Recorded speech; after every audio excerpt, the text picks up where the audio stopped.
Welcome to another episode of AKAPAD's The Film Buff Podcast, episode 566. We're doing Steven Spielberg's The Fablemans, and I'm your host, Peter A. DeLuca, aka Pad69, and known in some circles as the Eclectic One. What is up? What are we doing? I'm still talking. I skipped a week, guys. I'm so sorry I skipped a week. Got super busy, got locked into doing a lot of YouTube videos and drawing. Those were my two priorities coming back from vacation. And I know it's been a couple weeks now, but every single day I'm taking notes, I'm watching movies. We have so much more coming to you. Tonight, a quick streaming reminder or streaming news. Hopefully you'll listen to this Monday evening, but going into Tuesday, July, what's tomorrow? July 25th. Transformers Rise of the Beast will be available on Paramount Plus. I hope you watch it. We will be discussing it tomorrow. I'm hoping to do back-to-back drops. Episode 566, right here, right now, is The Fablemans, and episode 567 will be Titanic, the final movie I I watched while on vacation, and by that I mean during the flight flying over the big giant blue ocean. This movie though, we have to get right into it. Because with a budget right here, and I'm looking on my phone. I usually have a computer in front of me with all my screens so I can quick reference information. We don't have that right now. We're improvising a little bit. Budget for this movie, $40 million. For a period piece, it is well spent. For a cast, for the performances, for the look, the music, the feeling of this movie, the $40 million is well spent. Box office, 45.6. Now, we have Seth Rogen, we have Michelle Williams, we have Michael, we have Paul Dano, who we know him as the Riddler from the Batman.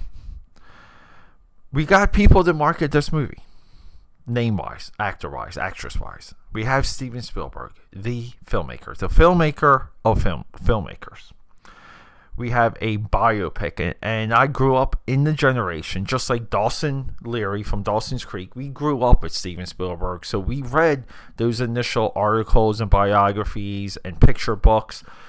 The lore of Steven Spielberg, the lore of him being a childhood filmmaker, recruiting his family, doing all of his resources, ending up on the Universal lot, getting on episodes, I believe, of Twilight Zone or Outer Limits, and then doing his own TV movie. I'm sorry, it was Columbo. But, Universal lot, Columbo, Duel, straight to, it was a TV production, sorry. Sugar Land Express, and then Jaws. That's the path. That's the story path. And along the way, we knew that his parents were divorced. We knew that there was potentially some family strife. Me growing up in New Jersey, you had to know about Steven Spielberg if you were growing up, because coming from Jersey, the two filmmakers that you had direct contact with, or a direct line of notoriety, it was Kevin Smith and Steven Spielberg. Jersey, you got to say, I live in the state that Kevin Smith came from. I live in the state that Steven Spielberg came from. But no, we know, the Spielberg lore, of his story. So it's fitting that a movie that got Academy Award nominations, critically approved.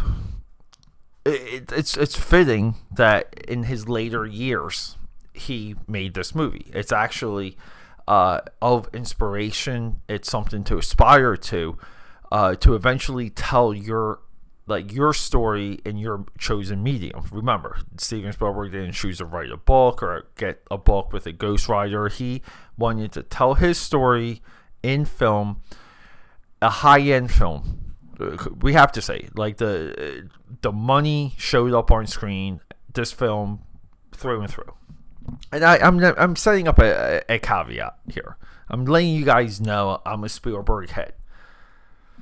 But I did stop watching this movie. I stopped watching this movie roughly, I think, an hour and 20 minutes in, when our protagonist, the young Steven Spielberg, discovers how his mother is cheating on his father. His father is portrayed as a sympathetic guy. This is a gotcha. This is a revelation that anyone who has seen more than one movie sees coming. Because you know something's going to break up the family. And eventually, it's the same as like any mystery. And, you know, Scream, the Scream movies bank on the audience being aware of this. Like, they bet on it. If you have a movie, let's just say it's 7 characters, and you're going to have a mystery, here's your 7 characters. You can subvert expectations, you can divert some of the narrative, you can be creative, scene to scene, to make the audience's attention drift, go in different directions. But relatively, what you have to remind yourself is during this mystery, during this uncovering, one of those 7 characters will be your guy or your woman.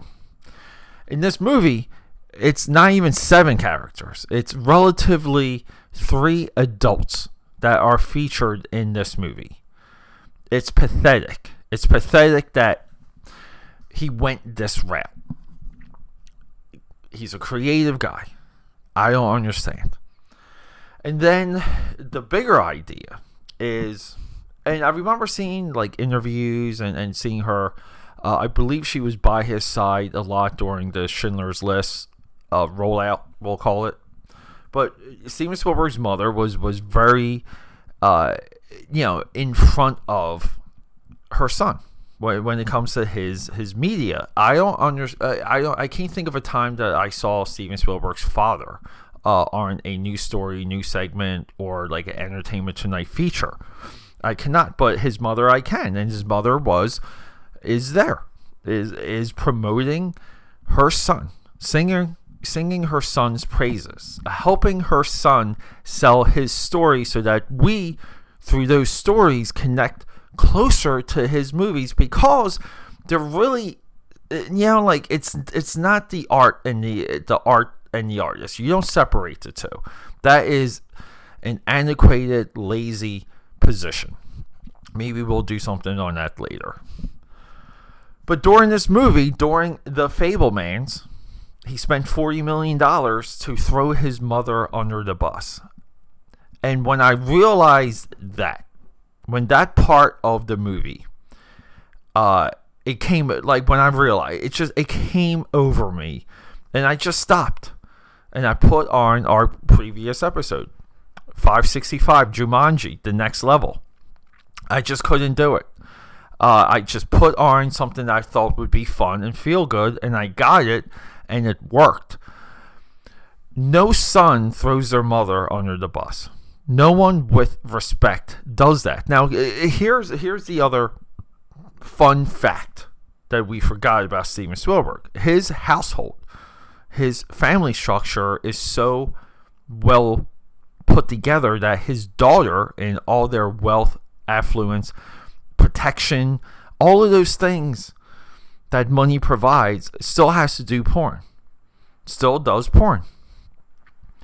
That's their household. So it's not perfect. And nor should it be. No household is. But I believe this is very telling. And it upset me for the idea that I felt sorry for the people who aren't familiar with Steven Spielberg's story and his own mythology and his own lore. I feel sorry for those people because they see something like this and they accept it for all that it is. And there's no other side to it. Now, I know that the movie has, I believe, a happy ending. I'm not interested in that. It's just, I can't recommend Fablemans. I really can't. And just to build the idea of where I'm at with Steven Spielberg's filmography, let's just start 1971 Duel, made-for-TV movie I just spoke about. Duel. 1971. Great. 1974. Sugarland Express. Great. 1975 Jaws. Great. 1944 Close Encounters of the Third Kind. Great. 1979 1941 underrated comedy. It's good. Then we have Raiders of the Lost Ark. Great. E.T. Great. Indiana Jones and the Temple of Doom. Great. Color Purple. Great. Empire of the Sun. Great. Always. Disrespected, but great. We have Hook. Disrespected. Great. Then we have 93, maybe the greatest year of any filmmaker in Hollywood history. We have Jurassic Park and Schindler's List. 97, we really have the first complete miss by Steven Spielberg. Jurassic Park, The Lost World. But also in 97, we have Amistad, more Oscar bait. He tried to recreate his own success that he had in 93, 4 years later. Amistad came with a thud. I believe the way how I would classify Amistad, it's a great courtroom drama. It really is. Anthony Hopkins, Matthew McConaughey, Djimon Hounsou, the photography, especially in the beginning of that movie. That movie fires on all cylinders, but the 90s were what you could argue the most competitive year in Academy history. Amistad is there. It's underappreciated. 98, Saving Private Ryan. 2001, we have the collaboration with Stanley Kubrick, AI, artificial intelligence, and something interesting happens here. We miss the ending of the movie. We really do. 2000, even though, I've come around to AI, but we do miss the ending. Minority Report. At this point, underappreciated, great. Catch Me If You Can, great. And here we go, 2004. War of the Worlds, great. But the ending, same problem as AI, artificial intelligence. Then we have Munich, all right? Thud. Indiana Jones and the Kingdom of the Crystal Skull, thud. Adventures of Tintin, thud. Warhorse, thud. Lincoln, thud. Keep in mind, I got 15 minutes into Lincoln. Bridge of Spies, thud. The BFG, thud. The Post, thud. Ready Player One, already forgotten. West Side Story, 2 years ago, already forgotten. Fablemans will go the same route as The Post, the other Oscar bait. West Side Story, more Oscar bait. It's great to nominate a Steven Spielberg movie for the Oscars. It really is. But guess what, people? I just view this as trouble. I view this as a cry of desperation. If you go through the last 10 years of this individual's filmmaking, I hate to say it, and you're not supposed to do it. You're not supposed to crap on Steven Spielberg. You're supposed to give him the benefit of the doubt. I tried with this one. Couldn't do it. AKAPAD here, the film buff, signing out. Rock and roll, guys.